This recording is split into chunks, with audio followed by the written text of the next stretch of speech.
People who live along the Athabasca River in Alberta are worried about the effects of a huge wastewater spill, that they may be worse than they're being told. The spill happened October 31st at Sherritt's Obed Mountain Coal Mine, northeast of Hinton, Alberta. Almost 700 million litres of wastewater spilled into the Athabasca River. It's been moving downriver ever since and is now south of Fort McMurray. The CBC's Briar Stewart got access to the spill site to see the damage and what's being done about it. Along the side of the Athabasca River, crews dig through the frozen ground. This is remnants of the mud you see within. Mud carried by a torrent of wastewater that spilled when a berm or retaining wall around a storage pond burst. This is the settlement pond that contained all of the water. We got a tour of Sherritt Coal's mine after the province ordered the company to come up with a plan to remedy the damage. We're certainly not proud of what happened here, but I'll tell you, we're really proud of the people that we've got working here and the work that they're doing to restore. That muddy mix of clay, shale and coal dust created a plume more than 100 kilometers long. It surged through spawning ground for trout and continues to float downstream.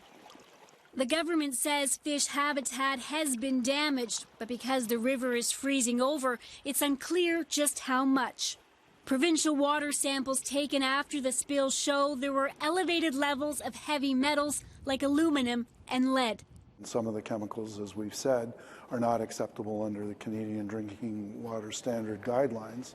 People have been told tap water is fine, but they shouldn't drink it directly from the river or give it to their livestock. But a vice president with the coal company didn't have the same concern. I grabbed a drink with cupped hands and drank right out of it, and tasted just like water out of the tap, but it was dirty. So why would you do that? You know, I want to prove a point to myself. The company has collected its own data, but it hasn't been released to the public. As crews work to clean up the damage they do know about, others investigate how this happened.